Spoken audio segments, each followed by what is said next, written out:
wine has always been important. Like it's in the Bible. Like it goes back thousands and thousands of years. And I think like culturally, there are few things that are as complementary to life as wine. Like wine is a complement to life. Wine sort of seasons experiences, right? It enhances the experiences. If you're listening to music, you're putting on a vinyl record and you're sitting down, you want a glass of wine, you can sort of, twirl and sip on while you're listening to the jazz record. Or if you're watching a movie or watching sports events or you're cooking, right? Like it has this part that really no other food or beverage has served, which is like as a complement to these amazing life experiences. So when you talk about like what cultural relevance or what place does it have now, I think it has a better place than ever. Like Scott Galloway, I just saw him, I think on like Bill Maher's show, and he was just talking about like kind of the neo-prohibitionism movement and why, not to say like, consume responsibly and, not to ignore any sort of health claims, but he was just talking about the social benefits that young people could get from, drinking alcohol or drinking wine. And it opens you up to social situations. It makes you comfortable in social situations. It enhances situations and experiences. And I think that's why it remains important and it could be valuable to people moving forward. So and that's kind of how we look at it. And that's why Tank's a good brand, because we are, again, this is a scaffold for us to explore shit we're interested into. Wine is a good complement to, old surfing videos or Chinese food restaurants or really anything we're into. Like wine seems to go with it. And that's what keeps propelling us forward. Welcome everybody back to the Barrels and Roots podcast. I've got an awesome guest with me today. Now, would you like to tell people who you are and a little bit about what you do? Sure. My name is Ed Feuchuk. I'm the general manager of Tank Garage Winery, which is a direct-to-consumer winery based out of Napa Valley. We also have a cool tasting room in Paso Robles. We make limited edition one-off wines, put naked people on it, work with 40 different varieties every single year, and somehow, some way, after it's almost 12 years, it seems to be working. So, Sean, I'm as surprised as you why I'm sitting here today talking to you, but I'm honored to be here. Well, I reached out because I think what Tank's doing is awesome, but also because part of it was because of the kind of media that you guys are producing. It was really awesome to see something so fresh in a space that has been so rigid. Wine can feel really intimidating, and I want to start off with like some of the media pathways. Like you had this great video that felt like a James Bond vibe, where it was like you guys were talking about a new bottle that you're selling and, running down through these restaurants. And I watched it because I was like, you guys went through, it looked like Suyan restaurant in Calistoga, and I was like, I know these places, which is awesome. Yeah. Why did you feel like, you wanted to take a different angle with the marketing and to making wine more fun? Yeah. That's a good question. So I'd start here. For anybody who's listening to your show is unfamiliar, Tank is a unconventional brand. So from the onset, it's in an old 1930s gas station.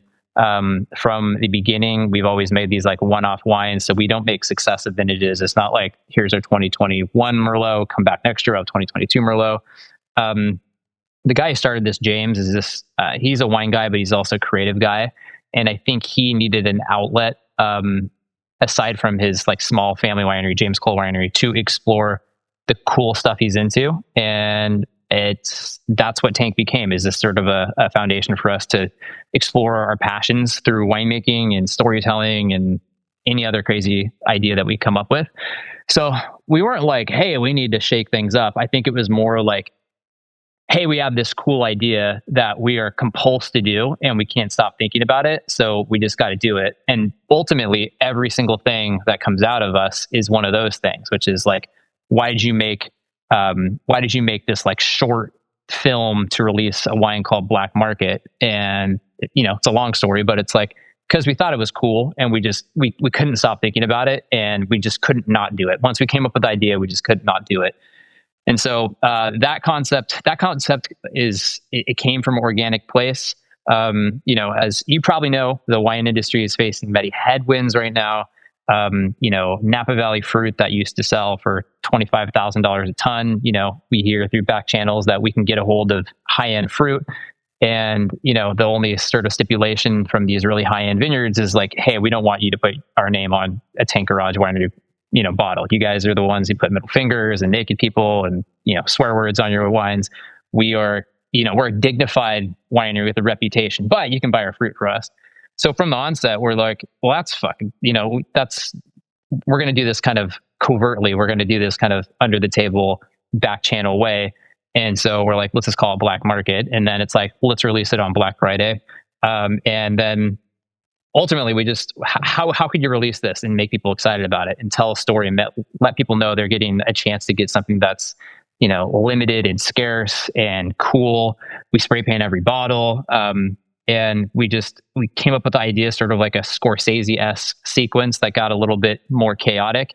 And then we just committed to doing it. We just like, let's just do it. So we did it. We released it. It was successful. And then that sort of gives us confidence to do the next one or the next crazy idea. And that's kind of how we work here. That's awesome, because it's like so often the marketing, the brand message is dictated by protocol, by constraints. Like, to take this creative story and go, we need to do this, is just not even from a marketing perspective, but from a pure creative perspective, is awesome.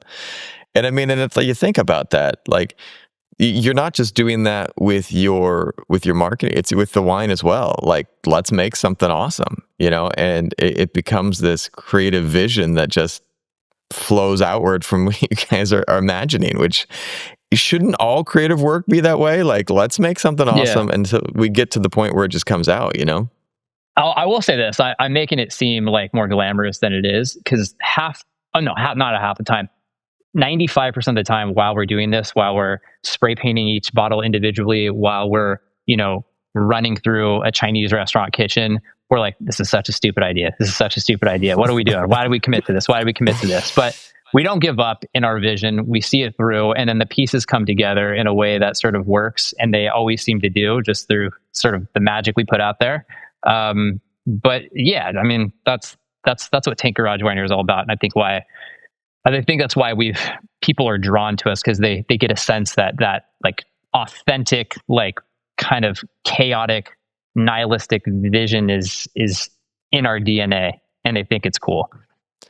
I think one of the things I love what you point out there, and we're going to talk more about wine, but I love the enacting a creative vision, and there's chaos that comes up. My wife is a famous singer in Vietnam, and I was making a couple music videos for her this month.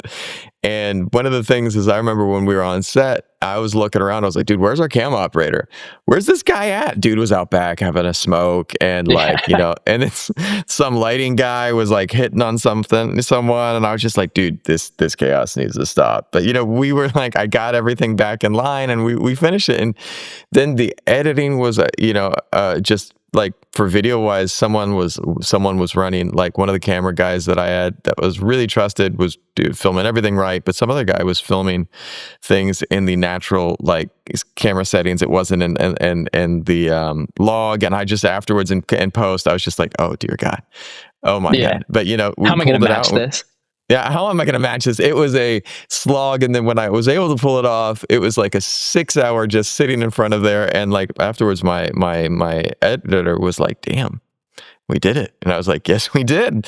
Yes, we did." But it's the chaos inside of everything is beautiful, though. Yeah, but I want to ask you this, because shifting from what you guys are doing with the content into talking a little bit about wine, from your perspective, wine can, and this is the cool thing of what you guys are doing, wine can feel intimidating, and the media that you're putting out is making it less so. Like, but why is wine still important in this day and age? That's a multi-billion-dollar question, Sean.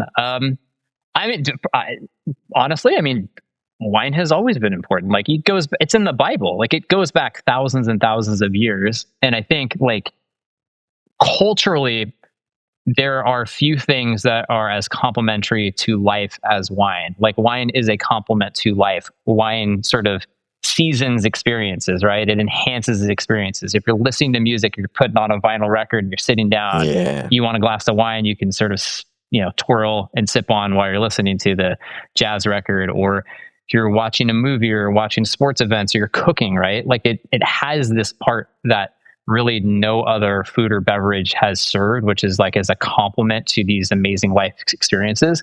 So when you talk about like what cultural relevance or what place does it have now, I think it has a better place than ever.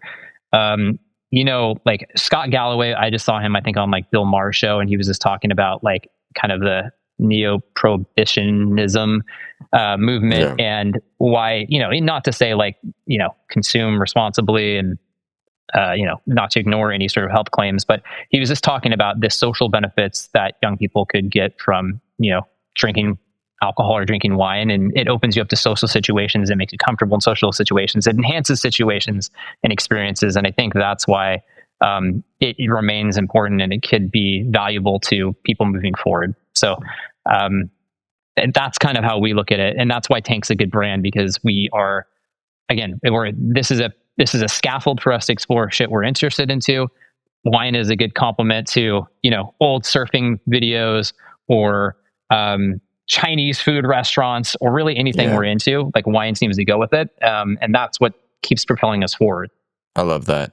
Well, because one of the cool things too is like it has been around for thousands of years. Like people don't realize that. I was flying from Qatar back to the U.S. and I was flying from Vietnam. We flew over Qatar and then we flew back to the States. And one of the crazy things as I was flying over different regions of the world is I was like looking down at these ancient cities and seeing the names of grapes, Muscat. It was like a place in the Middle East that this whole city, you're just like, wow, the age of these things to like have cities named after, varietals of like, well, that's where that wine, that grape came from, was just mind blowing to me that, all over the world. But I want to like shift to you guys are making wine cool again, because it's like that's one of the things that I thought was fun about your videos, because cocktails kind of cool, microbrew super cool, but then a lot of people look at wine, but wine, it's kind of like for old people, and it's especially, it does not help by the media, it's not helped by Hollywood. It's like, shall we have this wine, Buffy, and it's like this some old guy like, shall we go down into the cellar now, and you're like, oh dude, really? But that's not how I grew up drinking wine. I like, I kind of grew up in the Valley, and I was around people that were just having great bottles, and like, but yet that was when I talked to people who did not grow up in the Napa Sonoma region, and they were like, dude, you were drinking wine, when you were 23, 24, and I was like, yeah, weren't you? And they're like, no, man, not at all. And so it's like, because it's different. And when you're talking about making wine cool again, what does that mean in context of an industry known for like really formality and tradition, Yeah. It's a great question. And I think the one thing, well, I mean, you brought it up, which is you grew up with, farmers and agricultural people drinking wine. You think of Napa Valley like 100 years ago when we had all these like head trained vines that, Italian and Portuguese immigrants brought over. Like they brought it over because they're like, we drink wine with dinner. We drink wine when we're just hanging out on the porch. And due to a lot of awesome things that a lot of incredible people did, they built it into this industry, which, we're luckily, I'm at least luckily a part of and can, have a career in.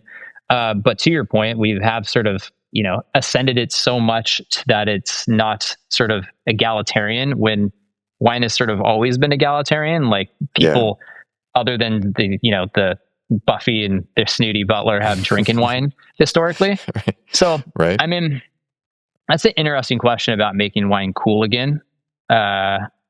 Because I think that's not like, it's never been our mission, which is like, oh, wine is cool. Let's show people how cool it is. I think what's happening in like the grander consumer product world needs to find its way into wine. And what that is um, there's a hyper sort of segmentation of consumerism. So all these niche Yeah. brands are popping up.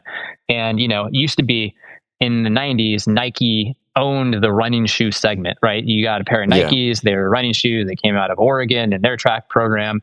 And now Nike's getting their asses handed to them by these niche brands like Tracksmith or, um, there's all these tiny little brands, even like Lululemon to some extent, like, hey, we're going to do this small segment, we're going to do it high end, or we're going to do it in a different way, and we're going to serve this like specific market.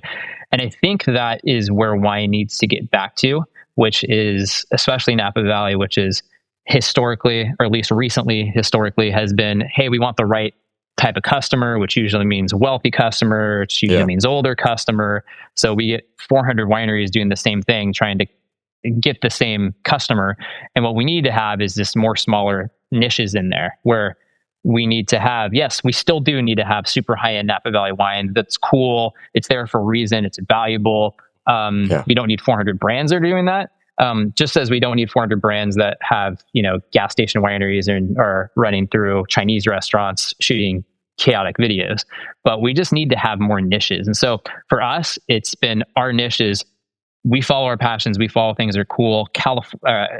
Tank is a California centric brand. We tell stories about California. We explore California. We have this metaphorical idea of California as the place you go to chase your dreams. We, romanticize a nostalgic California of surf culture and skate culture and rock and roll. Like that's what our niche is. And so that's what we pursue. And it seems to resonate with enough people, and I'm just hopeful that there are more niches that can be allowed to, thrive within Napa Valley and other wine regions in California. So, I love that. Well, yeah, there definitely is this. I saw it too. Like there is this idea that one segment of the market drinks wine, but there's multiple segments. And like that's the thing too. Like people were like, "Why are you being so?" I sit on here, like the other day we did an episode that we were comparing like different wine varietals to Harry Potter characters. And people were like, why would you do something like that? It needs to be more serious. And I was like, dude, because yeah, a lot of millennials know Harry Potter characters, but they don't necessarily know wines. So if yeah, I start pairing these things and kind of creating that association, they're like, oh damn, I didn't think about that way. It can be something else. It doesn't have to be for everyone. You don't have to appeal to everyone, but you yeah, find people that love what you're doing and kind of do it that way. And what's interesting too is because talking about cool, something that could be considered cool, you have to have people rediscover it. Like one of the things that they've got this, just before we popped on here, I was watching the trailer just dropped for the new Michael Jackson movie. And it's one of the interesting things is like, right now, these movies that are re-releasing are talking about, like the Elvis movie came out, they had the Bohemian Rhapsody. And one of the things that they found was that there was a huge, huge, huge surge in like song streams for these different artists after Elvis came out. All these Elvis songs like increased like yeah, 400%. And why am I bringing it up? Because Bohemian Rhapsody didn't stop being cool. Like it just needed to be seen again. Elvis music was always great, but it wasn't until after the movie that people go, "Damn, who is that Elvis?" Or yeah, Stranger Things had that, what was it, "Climbing Up a Hill" song that it yeah. made popular, and that song was always great. But sometimes you just got to let people realize things and rediscover it in a way that's accessible to them. Yeah, and that's a great example, Sean. The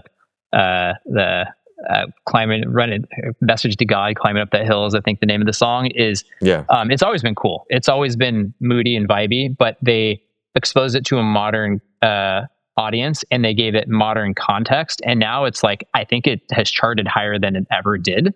And Yep. it's, at every 10th video I, scroll through on TikTok, they're using that song and it's popular like a modern pop song.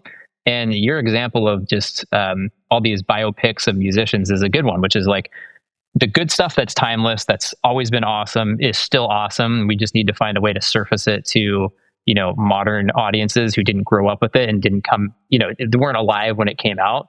And wine is very much like that. Like wine has survived thousands of years.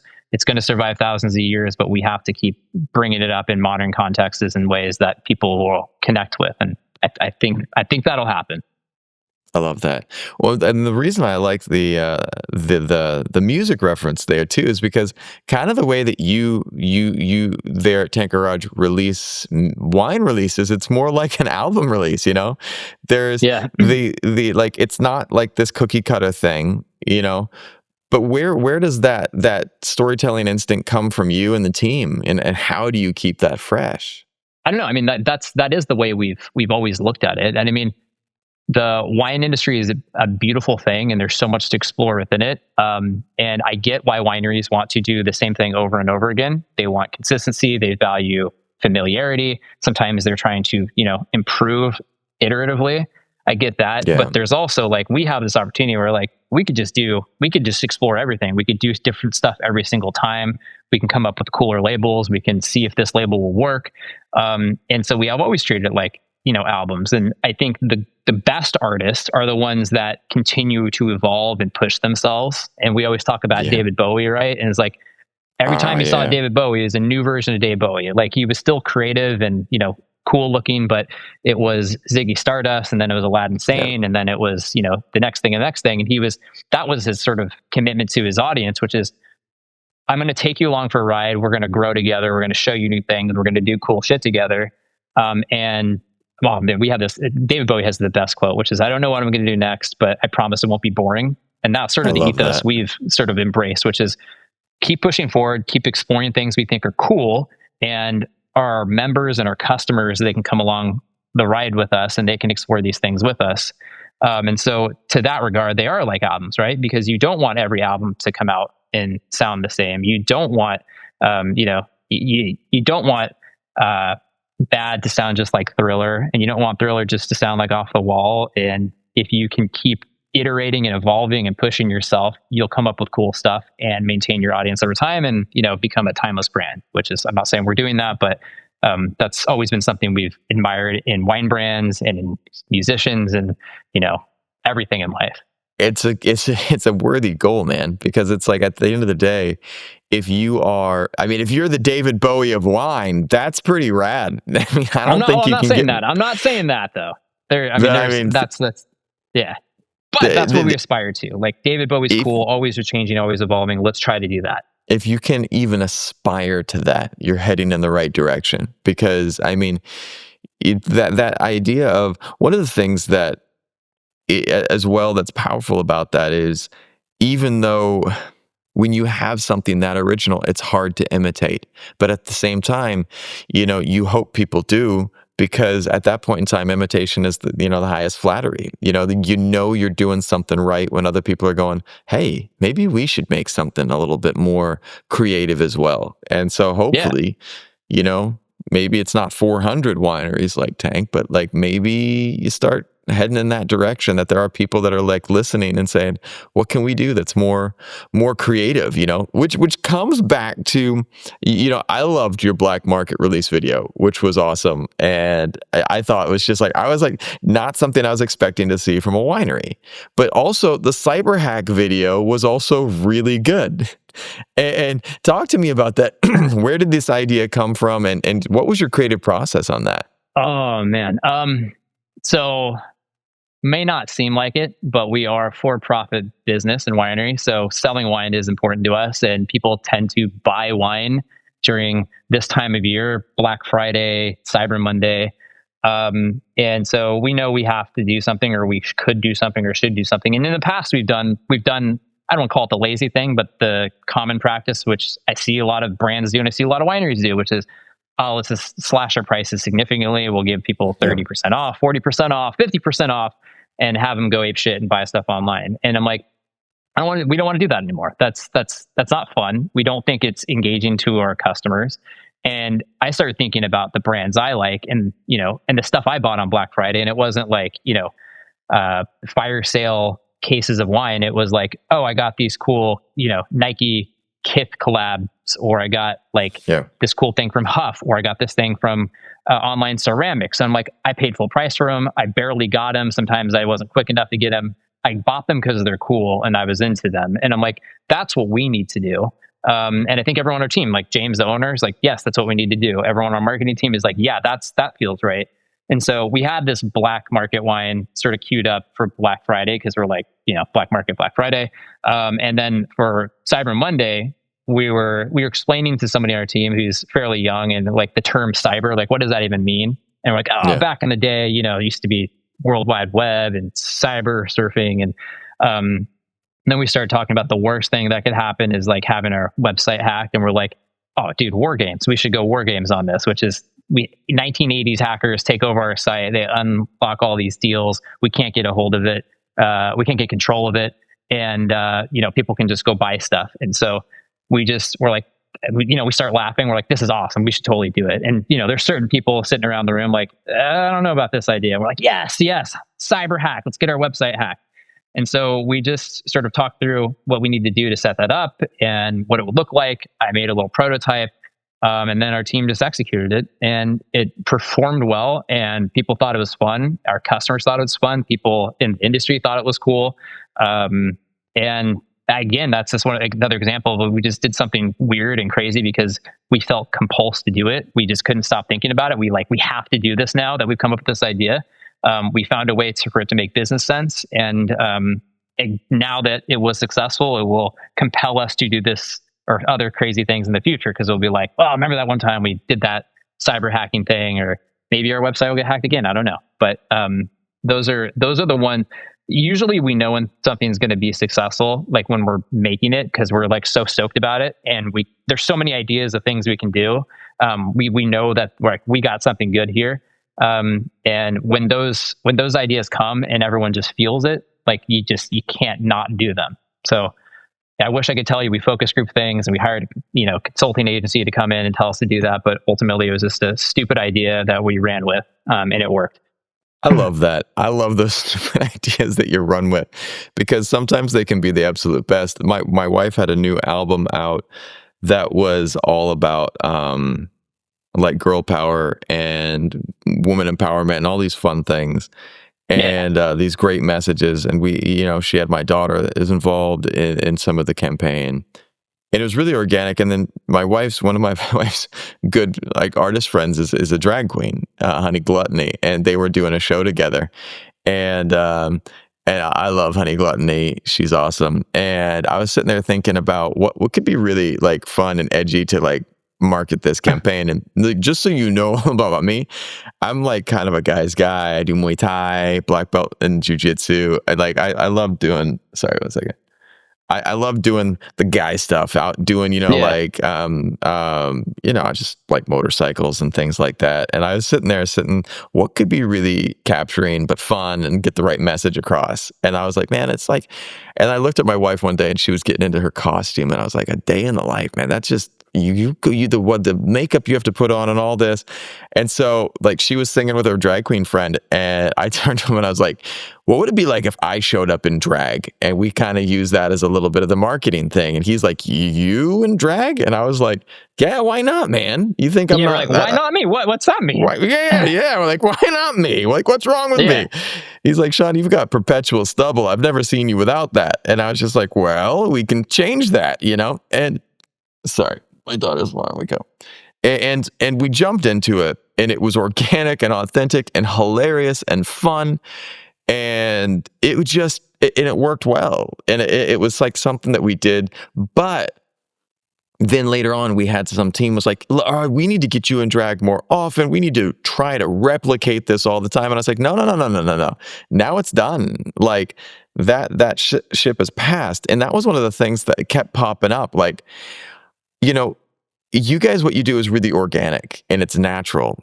But you see some people who are going to go, yeah, we need to replicate that. And they start doing it, and it's like people miss because they say, we need to be edgy, we need to be creative, but it's that force thing. How do you find people can balance that line, Yeah. I mean, that is a great example. It's contrived and it's forced and it feels inauthentic. And that I think consumers are smart when you're trying to do things that are like Yeah. edgy.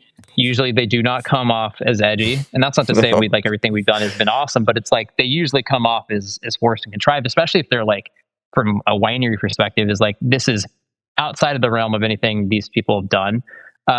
I think with us, or like your example there, it's like you come up with an idea and you're so enchanted with that idea and think it's fun and have all these ideas for it, and you forge forward despite the fact that it's provocative, Yeah. or like, hey, it is provocative by nature and that's why we want to do it. You don't do it because it's like, oh, we need to look edgy, people need to take us seriously, or we want people to think we're cool, or we need Gen Z to like us. It's sort of like you come up with an organic idea that you love, and you're willing to go through with it even if there are consequences for it, even if it fails, even if Yeah. it's not for everybody, even if people are turned off or offended by it. That's where like really, sometimes people don't even understand it, but that's where like really edgy stuff comes from, is things where people just, they, for lack of a better word, they don't give a fuck. They're like, this is art, Yeah. I want to do this, this is going to be cool, take it or leave it. And that's how you get like authentic things, and I think consumers pick up on those things pretty easily, right? So um, when I see other winery brands try to do things edgy and they don't have any like actual rhyme or reason for doing it, I think if I can suss it out, I think most consumers are sussing it out too. I Yeah. don't know. I love that. Well, it makes sense, man, and I think that you have to find those uh those things that kind of click for you, and you have that. I talk to my wife about it like this way: like when I get an idea that I feel really needs to be done, I feel like there's like a string pulling me, and it's like Yeah, there's something about this that will hit, and I can't always explain it, but I just feel like this is something we need to do, and I kind yeah, of run with that, even if it doesn't. Sometimes they don't land, but yeah. we still Sometimes they'll try. land and you're like, oh, we're definitely never releasing this thing. This will never see the light of day. Sometimes you release it and it doesn't go the way you want, but I think there's a purity of pursuing things that you're passionate or curious about, or even like sometimes you're like, I'm scared to do this, but I know I got to do it. And that's where the magic comes from, Sean, as you found Yeah. in your work. Yeah, man. I have during Game of Thrones time, I was coach. I was doing media for this one Game of Thrones actor, and he was famous for his big beard. And we made 2 videos around his beard that were Yeah. awesome. And in one, he's like, "Time to get my beard trimmed," and he walks into the barber, and they cut one strand of hair. He's like, "Enough, it's perfect," and walks out. And and then the next video, he's like, "I loved it. It was avant-garde. I'm thinking I'm gonna try something else about how to nourish my beard." And it was completely over the line, and it fell flat. And then he was like, "All right, I'm not doing any more of these. This one fell flat." And I was like, "No, it's okay that it fell flat. You just have to Yeah. keep going. You don't know what's gonna hit." So this one didn't. It was over the line. But, I give you credit for trying. But then again, he did shut it down, and he stopped. And I think that's one of the things that when you try things and they don't work, I think you just got to tell yourself, it's okay. Like I tell my daughter, just keep going, keep trying. Yeah. But failure is a part of the process. What is Walt Disney's like, everyone needs a good failure, preferably early on in your career, so you can build up callus and you can understand what it means to like shake it off and move forward. Hopefully you've learned from that. So when, you don't repeat the same mistakes. But I think failing is a risk you have to take if you want to push things forward. And the people that don't want to take that risk don't end up pushing things forward. But Yeah. that's life. Right. What wine is a wine that really is something that, changed the way you looked at a wine? Is a wine that you can really say, this one does it for me. Well, okay. Sean, like you, I was born and raised in Napa Valley, surrounded by, Bordeaux varieties, Cabernet Sauvignon, high-end wineries that seem to get higher and higher end as I grew up. And that was my perception of wine, which is, this is high-end stuff. This is serious stuff. This is fancy stuff. This is expensive stuff.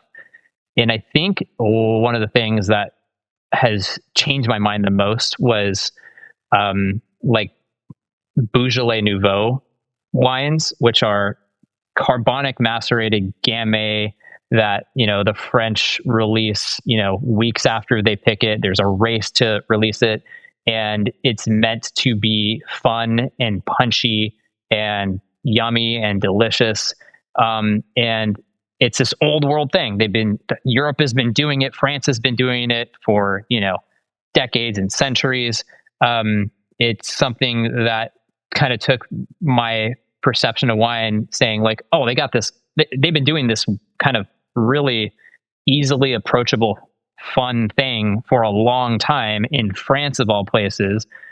So if they can do it, why can't we do it as well? And I think that sort of allowed me to be like, okay, Napa Valley can be super high end fancy stuff, but we can also make fun, Gamay Noir that has been soda streamed and is just supposed to be fun and bubbly, and it's not meant to be, it's not meant to be laid down for 20 years, and it's not meant to be, served at a fancy dinner where somebody talks about the provenance and the terroir. Like it can be all these different things, and so I think that's the one that opened my mind, which is this thing that tastes really yummy and fun, is old world, and all the cool hipster wine people are into it because it's cool and old world, and that's cool too. So again, going back to this idea of like wine can and needs to be a lot of different things, that is one that sort of opened my eyes the most.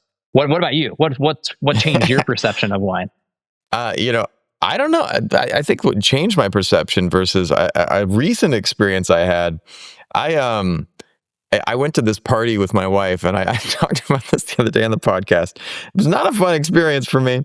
And it was like this government, like there was like a consulate party where you had a bunch of government officials and business people there, and there was a wine sponsor. They were drinking these big, bold cabs, and they also had this little Riesling that they were pouring for people. And I was just like, man, I can't handle the vibe in here. It was just not my vibe. I'm more of a type of sitting back with a glass of wine and listening to some jazz or something like that, or some hip hop or whatever, man. And I was in this, and they handed me this Riesling, and I was just like, this fun little fruity thing is kind of doing it for me right now. And I never liked Riesling, but at that party, I was just like, this is pretty cool. But going back to early experiences, I just had some like. I think for me, it was like trying some really chill Pinot. Like nothing crazy, nothing fancy. I just had a friend who had a very accessible wine that he would bring home from work. And I was just like, this is chill. I can handle this. Yeah. Because it was something that was it met me where I was at, and sometimes you got to meet people where they're at, especially when you're trying to bring, new people who want to get into the wine world and understand that. You don't want to always feel overwhelmed. I mean, certainly I do love a full-bodied cab every now and then, but that's not my go-to day-to-day thing, and I think that sometimes you have to figure out where people are at and help them and meet them at that point to get them in, Yeah. So that's a good, valid point. It's funny, like, I don't think things were like this when you were growing up, but I remember there were a time in my life when you'd ask people when you met them, what type of music are you into? And they'd be like, yeah. I'm into rap. I'm into country music. I am into rock and roll, right? And that was their lane, and they had to stay in that lane. And over time, like if people ask me what I'm into, people ask me what I was into when I was 10, I'd be like, heavy metal. That's all I want to listen to. Right. And everything else sucks. And now, I'm like, I listen to literally everything. Like you give me good music or good songs or something, I'll listen to anything. Like everything has its place. And I also feel that way about wine. Like when I first started my career in wine, it used to be like, what kind of wines do you like? And you'd be like, oh, I like Burgundies and I like first growth, whatever. And like you had to pick your lane. And now I'm seeing a bigger acceptance to be like, there is a place. I like so many different types of wines for so many different types of occasions, for different food. Just like music, I'm finding myself like liberated to be like, if it's summertime and I'm by a pool, I'm going to drink this. If I'm watching YouTube with my wife on the TV, I'm going to drink this. If I am at a fancy dinner, I'm going to drink this. Like there's a time and a place for every wine. And I think that is something that the wine world needs to embrace. And, people are complicated, consumers are complicated. It's a good thing for us. Yeah, I love that.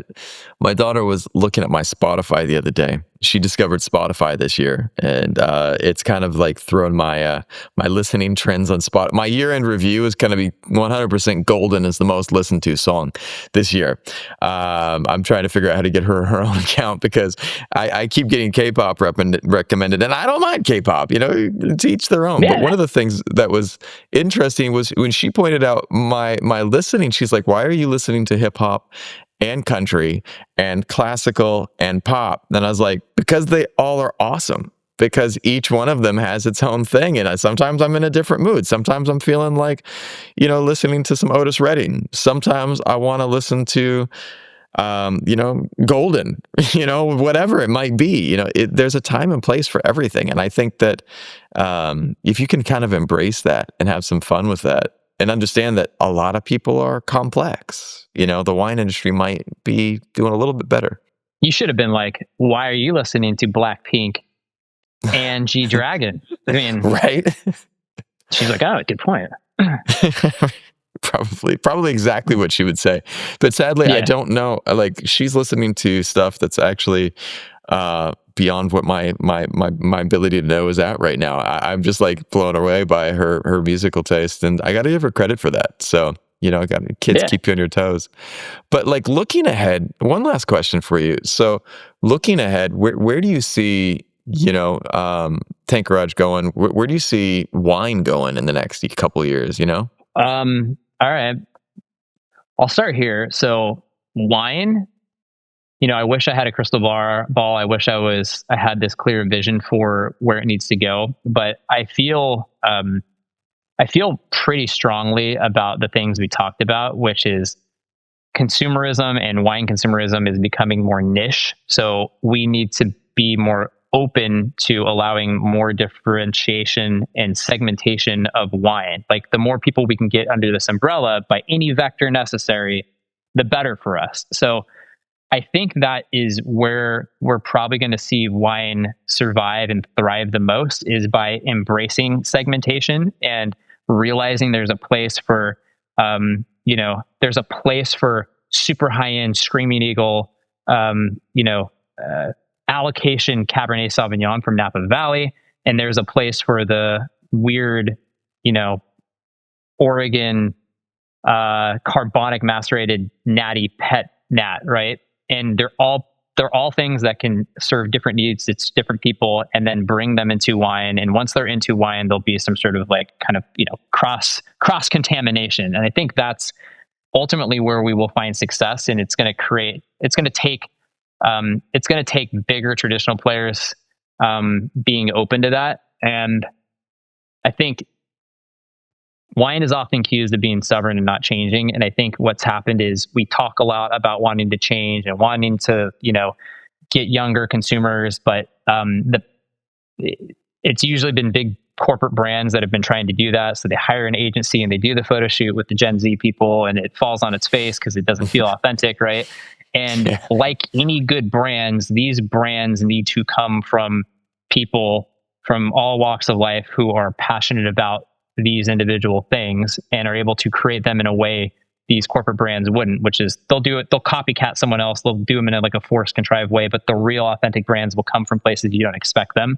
And so we in the wine world just need to be open to letting more people come sit at this table, because if they can bring cool new ideas to the table will still thrive. We'll thrive as an industry. So ultimately, that's what I hope to see. I don't know if that'll happen, but I think it will. I still think young people are into, young people are into luxury watches, right? Mechanical luxury watches. They'll get into wine.